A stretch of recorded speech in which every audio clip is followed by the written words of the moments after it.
Bienvenue, des chers amis, à cette connexion scolaire sur Télescope, où l'on va partager des connaissances qui vont nous servir sur la route des bacs.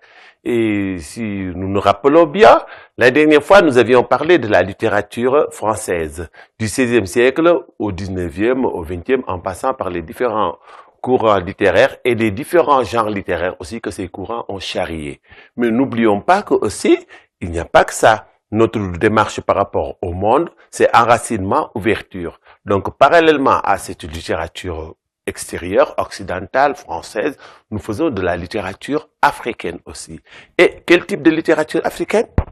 La littérature africaine d'expression française. Donc, cette littérature-là, contrairement à celle de la France, qui est parlée dans sa propre langue, celle-là est récente. Car cette langue française, elle est venue en Afrique en faveur de la colonisation du 19e siècle. Et la parler, la maîtriser jusqu'à en faire un instrument de production littéraire, ça c'est vraiment récent. Senghor, parlant de cette langue, parlera de ce outil trouvé dans les décombres de la colonisation. Donc, la littérature française, il faudrait que tout le temps qu'on ajoute le complément d'expression française ou de langue française. Donc, elle n'est pas véritablement ancienne. Et si nous essaierons de faire l'historique de cette littérature, on a un point de départ. On retrouve à l'intérieur de cette littérature les mêmes genres qu'on a en français. Mais aussi, cette littérature a une histoire bien récente qu'on peut, par exemple, prendre comme si en littérature française, bien que ce ne soit pas le point d'origine, mais on part du XVIe siècle, de l'humanisme du XVIe, pour la littérature africaine, le point de départ est la publication du célèbre roman de René Maran de 1921, il s'agit du Batouala. Et donc, Batouala est publié en 1921, et il a gagné le même prix que Mbougar Sarr, c'est-à-dire le prix Goncourt.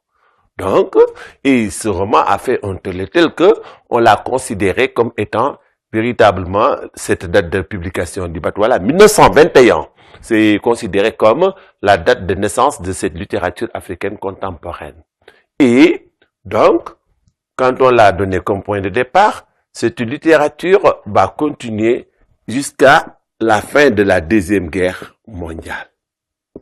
Et les points de repère sont très pertinents, parce qu'ils nous permettent de voir comment c'est bien articulé et comment est-ce que cette approche que vous avez de la littérature n'est qu'une approche historique, c'est-à-dire de mouvement des idées. C'est pourquoi, d'ailleurs, je m'étonne pourquoi aussi on ne continue pas à changer le programme, parce qu'il est là, on ne sait pas depuis combien d'années, alors que les idées continuent, alors que les romans étudiés en classe sont bloqués et sont là depuis presque 30 ans. Il est temps qu'on change les programmes avec de nouveaux ouvrages qui prennent en charge les préoccupations contemporaines de ce qu'on appelle le mouvement des idées. Surtout à travers ce qu'on pourrait appeler la prose d'idées, toujours très actuelle et très nombreuse, qui fait que l'école ne serait pas obsolète, mais accompagnerait la compréhension et l'explication du monde contemporain, qui est sa seule vocation. Lux mea lex, avions-nous dit. Donc, cette première période, elle est bien calée. 1945 marque la fin de la Deuxième Guerre mondiale. Une Deuxième Guerre mondiale à laquelle ont participé les Africains qu'on a désignés sous le trait réducteur de tirailleurs sénégalais. Mais, parmi les tirailleurs, il n'y avait pas que des Sénégalais. Il faut rendre hommage à tous ces braves Africains qui, dont n'eût été l'effort, véritablement la France aurait d'énormes problèmes à se tirer des griffes de l'Allemagne hitlérienne. Mais ce qu'il faut savoir de toutes les façons, c'est que cette période a produit une littérature qui ne répond pas à la même tonalité du Batouala de René Maran. Batouala de René Maran est un roman qui a mis à nu les subterfuges de la colonisation, en montrant que, loin d'être cette mission civilisatrice d'amitié, d'amour, d'autre que ce n'est qu'une vulgaire opération de racisme, d'exploitation de l'homme noir et véritablement aussi d'exaction à n'en plus finir. Parce que ça, c'est là que fait que René Maran mérite tout notre respect, parce que il est français, voilà, et de race noire, mais n'empêche que sa probité morale et son honnêteté intellectuelle ne lui ont pas permis de se taire sur les exactions que vivait son peuple, car il était fonctionnaire français, affecté dans la colonie de Lubangui-Chari, qui est l'actuelle République centrafricaine. Voilà. Et ce roman a mis à nu les exactions commises par la colonisation. Mais ce qu'il faut savoir aussi, c'est que dans cette période-là, on a assisté à une production romanesque qui sont à contre-temps de ce que René Maran avait fait. Par exemple, vos professeurs vous parleront de ce roman produit par un ancien tirailleur, Bakary Diallo, Force Bonté. Roman dans lequel il présente la France comme étant une mère pleine de force et de bonté, qui nourrit ses filles que sont des colonies de son lait de civilisation, qui leur apporte les lumières de sa civilisation et de son amitié. Donc on peut dire que ce roman Force Bonté fait l'éloge de la France colonisatrice. Dans la même mouvance, on pourra mettre le roman de l'ancien instituteur saint-louisien qui porte le même nom que moi, Amadou Mapate Diagne, l'auteur du roman Les trois volontés de, vous le connaissez, Malik. Voilà. Là aussi, en montrant un jeune qui réussit grâce en faveur de la colonisation et dont était cette situation, il ne serait pas ce que c'est. Ce roman aussi semble faire les éloges de la colonisation. C'est pourquoi le courant littéraire de cette époque est appelé le courant qui est d'accord avec la colonisation. Être d'accord signifie consentir. Ne dit-on pas que qui ne dit rien consent? Alors, c'est pourquoi on a appelé cette période la période de consentement, la période qui accepte, qui est d'accord. Qui est d'accord par rapport à quoi? Ben, qui est d'accord par rapport au fait colonial. Donc, on présente la France comme étant véritablement une nation bienveillante qui vient au secours de ses filles que sont des colonies d'Afrique, qui leur amène la lumière de sa civilisation, etc., etc. Mais, cet épisode de 1945 marque la fin de la Deuxième Guerre mondiale. Mais une guerre mondiale à laquelle les Africains ont activement participé à travers ce qu'on a appelé le contingent des tirailleurs. Voilà. C'est pourquoi notre prochaine période sera de 1945 à 1960. Les dates sont très symboliques. Celle-là, elle marque presque l'année d'accession de la majeure partie qui compose l'Afrique, qui était sous le joug colonial français, leur accession aux indépendances. Donc, 1945, fin de la Deuxième Guerre mondiale à laquelle ont participé les Africains, et de l'autre, 1960. Et là, dans la littérature de concernement, je vous l'ai dit, vos professeurs vous feront, par exemple, des extraits de romans, mais aussi, parallèlement à cette littérature commune, il y a une production quand même de romans de mœurs qu'on peut appeler les romans culturels. Je ne dirais jamais de mœurs. Cette prononciation sénégalaise d'un mot français. On ne dit pas les mœurs, comme on ne dit pas les chances, comme on ne dit pas ce. On dit ce, on dit les gens, et on dit encore mœurs, certificat de bonne vie et mœurs. Cette personne, la brigade des mœurs. Il n'y a qu'au Sénégal où l'on dit mœurs. Bien. Donc, 1945-1960, cette période montre que les Africains sont allés, c'est tellement cohérent et tellement logique. D'ailleurs, si on prend cette date, on est arrivé une année, si on sera à 44. Et si on ajoute devant un quartier de la banlieue de Dakar, Thiaroye, ça renvoie à un épisode de l'histoire récente sénégalaise, Thiaroye 44. Voilà. Rendu célèbre par le grand romancier cinéaste Ousmane Sembène, que nous aimerons toujours dans nos cœurs. Et donc, ça montre que les Africains sont partis à la guerre aux côtés des Blancs. Et quand ils sont revenus maintenant, ils leur ont dit que, écoutez, n'eût été nous, véritablement, ce serait pas bon pour vous. Parce que d'avoir vécu pendant des années dans les tranchées avec les Toubab, d'avoir combattu à leur côté, leur a permis de voir que ces personnes n'étaient pas plus courageux que ces personnes n'étaient pas plus vaillants que ces personnes n'étaient pas plus braves qu'eux. Et même mieux, à certains points, eux-mêmes, ils étaient plus qu'eux. Et cela a mené à une nouvelle vision de l'homme blanc. C'est pourquoi votre professeur vous parlera de démystification et de démythification du blanc. Et c'est pourquoi cette période va déclencher ce qu'on appelle une période de conflit. Voilà. Entre colons et colonisés. Voilà. Ce n'est plus facile pour le colon. On montre un monde colonial à bout de souffle, attaqué partout par une Afrique qui dit que, n'eût été nous, Hitler vous aurait colonisé. Donc vous qui nous avez colonisés, rendez-nous notre liberté. Et là, beaucoup de romans de cette période font écho de cette situation. Et il y en a un que le professeur va utiliser pour illustrer cette période, que l'on va appeler la période de... Nous ne sommes plus d'accord, on ne consent plus. Donc on l'appelle la période de contestation. Contestation. On conteste le fait colonial. On n'est plus d'accord.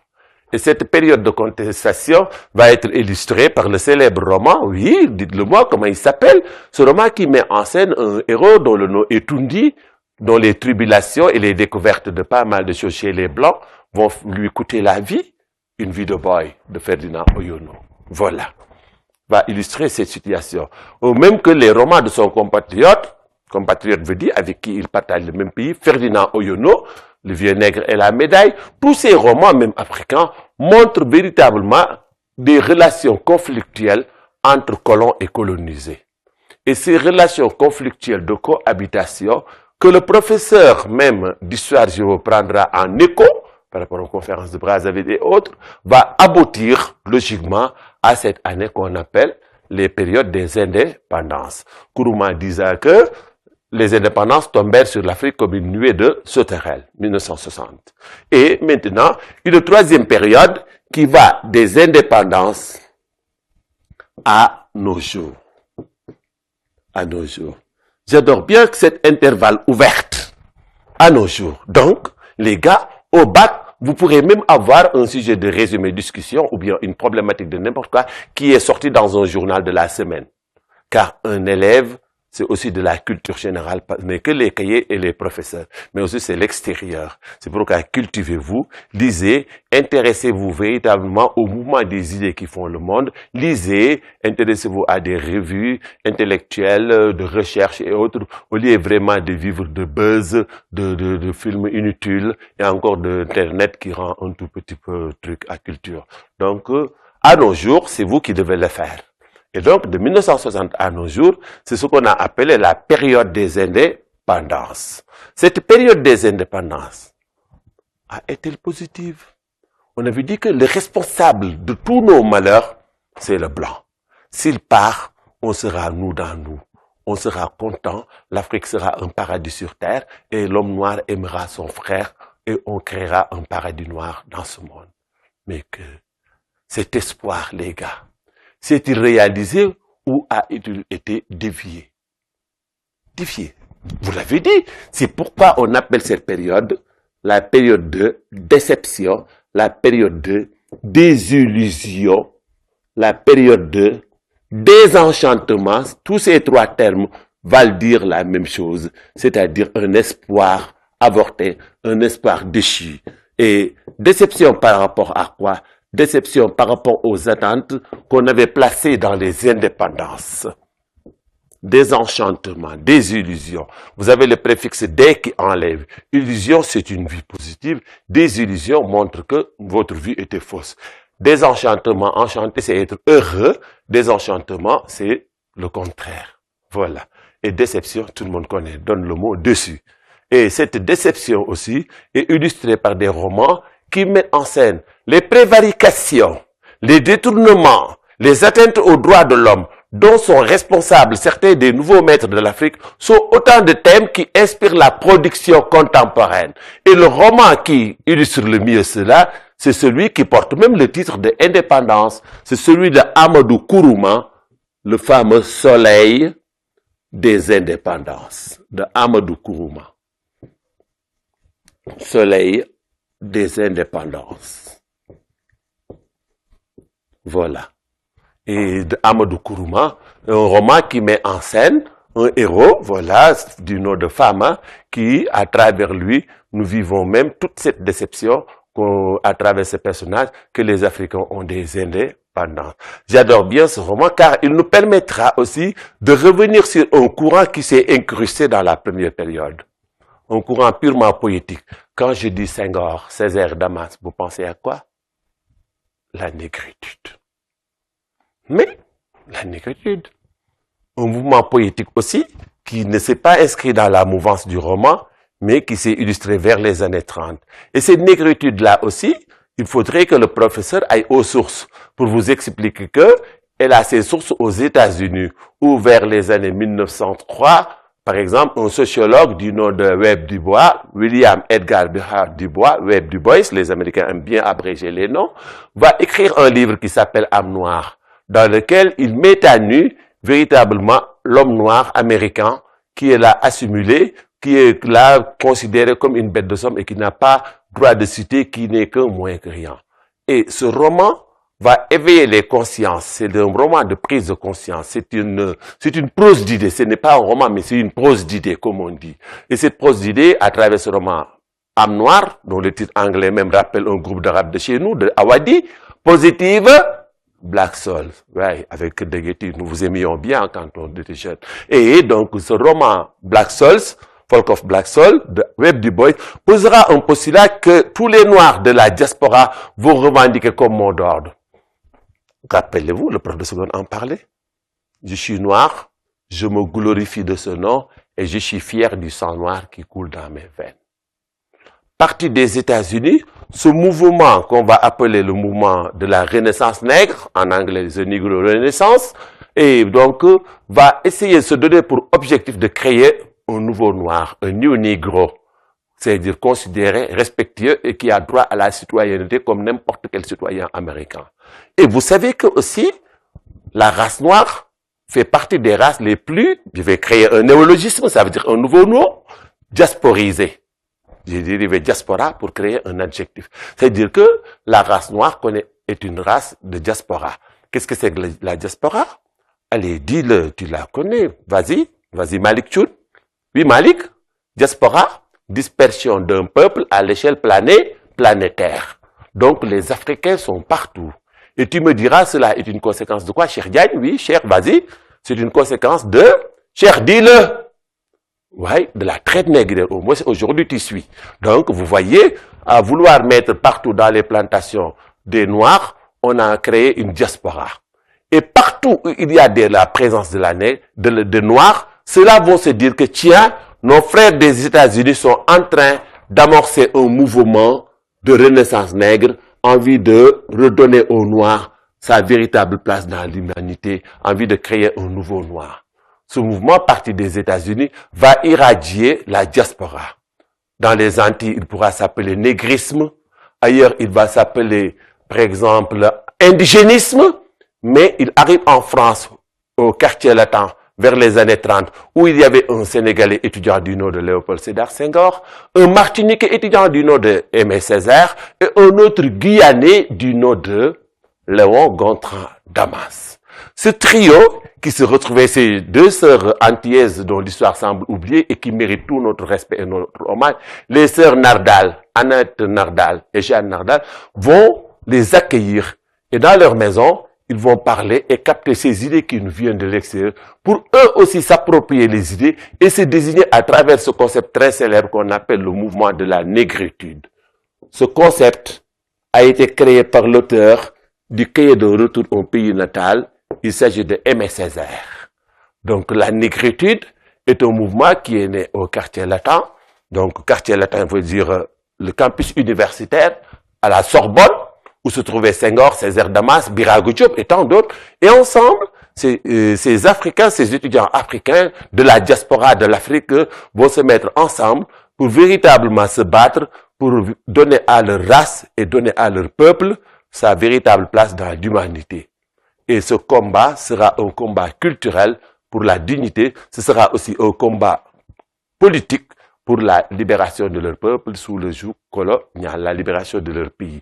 Et ce mouvement, donc, Senghor dira que c'est l'ensemble des valeurs et cultures du monde noir. Césaire la définira comme le fait d'être noir et l'acceptation de ce fait, tandis que pour Césaire, c'est le fait d'être contre ceux qui disent que les Noirs n'ont pas été. Donc, c'est la négation de la négation du Noir. C'est aussi faire une sorte de connexion entre tous les Noirs du monde, selon Damas.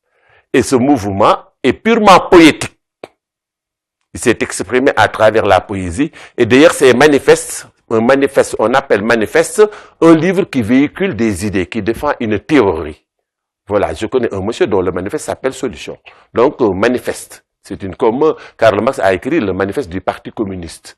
Donc, ce manifeste de la négritude sera les recueils produits. Senghor mettra sur place, par exemple, Chant d'ombre, voilà. Aimé Césaire va mettre Cahier de retour au pays natal et Damas va mettre au monde, on parle beaucoup de ce mot aujourd'hui, pigment, comme pour faire écho à nos sœurs africaines qui enlèvent cette partie de leur corps pour ressembler à des je ne sais pas quoi.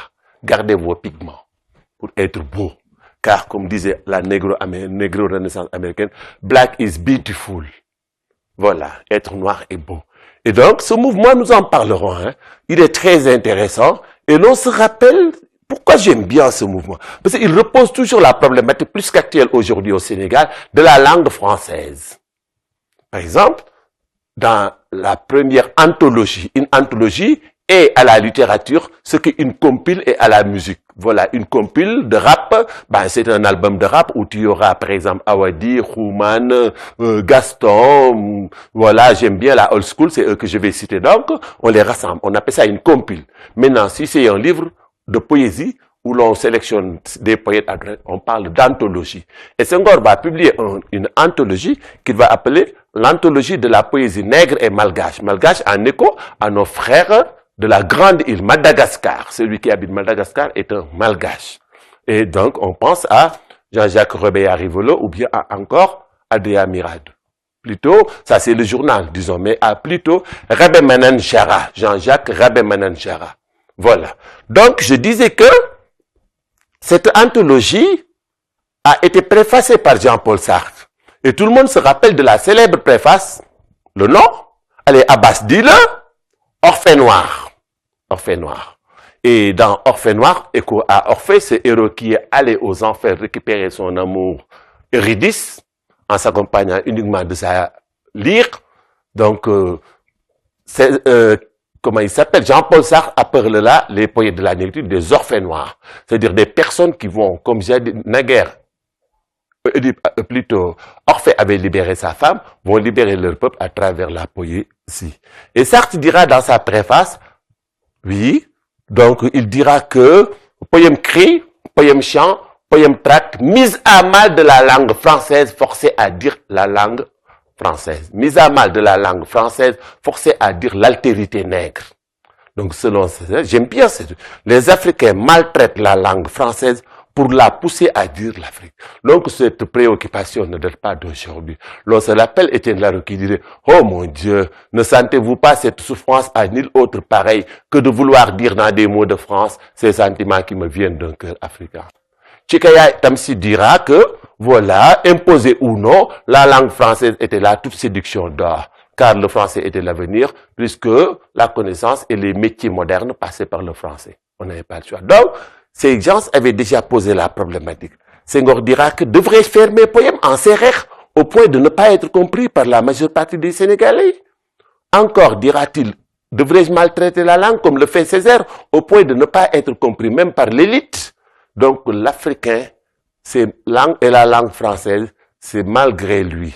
Et aujourd'hui, c'est une langue de contact qui nous lie. Je crois que la véritable problématique, c'est de revoir son enseignement, c'est-à-dire l'enseignement du français, mais plutôt qu'on continue l'enseignement par le français. Donc cela, il y a une nuance qu'on devra saisir. Mais la prochaine fois, nous parlerons aussi de cette négritude, de la poésie de la négritude, et ce sera l'occasion de parler du recueil que vous étudiez en terminale, c'est-à-dire Chant d'ombre de Senghor, publié en 1948, qui est un poème qui d'ailleurs témoigne de ces années de Sorbonne. Le poète exilé en France se remémore avec le poème célèbre, le très célèbre poème Joal, qui parle de la petite patrie, voilà, une thématique aussi que vous voyez beaucoup en poésie comme en musique. Hein? Il y avait Dubélé qui chantait Anjou, heureux qui, comme ils disent, quand reverrai-je chez moi, Anjou, la douceur angevine. L'on se rappelle aussi, je sais pas, partout en musique, Mili, la terre natale, chantée par un poète romantique, mais aussi dans la musique. Youssou N'Dour chante Médina, Ndongolo chante Pikine, ben Senghor chante Joal. Et éventuellement, un jour, je chanterai Khombol. Donc, vous voyez, ce sera avec plaisir qu'on se redonne rendez-vous pour continuer ce beau voyage à travers la littérature aussi française qu'africaine. Madame et messieurs, c'est ici la connexion sur Télé École et ce sera toujours pour nous un plaisir de vous retrouver. À la prochaine fois. Passez un bon week-end.